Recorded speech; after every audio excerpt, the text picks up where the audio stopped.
বক্সনগর প্রাণী সম্পদ বিকাশ দপ্তরের উদ্যোগে আজ আশাবাড়ি নর্থ জেবি স্কুলে অনুষ্ঠিত হলো একটি সচেতনতামূলক অনুষ্ঠান।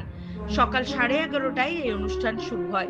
এই কর্মসূচির মূল উদ্দেশ্য ছিল ছাত্রছাত্রীদের মধ্যে জলাতঙ্ক রোগ এবং প্রাণী নির্যাতন সম্পর্কে সচেতনতা গড়ে তোলা।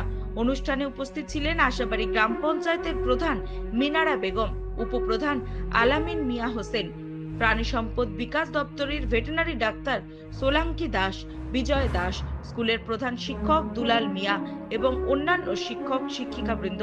ডাক্তার সোলাঙ্কি দাস তার বক্তব্যে বিস্তারিতভাবে ব্যাখ্যা করেন জলাতঙ্ক রোগ কি, কিভাবে এটি ছড়ায় এবং এর প্রতিরোধের জন্য কি কি করণীয়। তিনি জানান, জলাতঙ্ক একটি মারাত্মক ভাইরাস ঘটিত রোগ।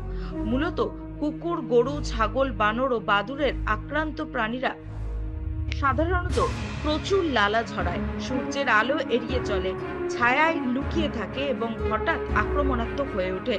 জল দেখলে তারা ভয় পায়, আর এই লক্ষণ দেখেই বোঝা যায় যে প্রাণীটি জলাতঙ্কে আক্রান্ত।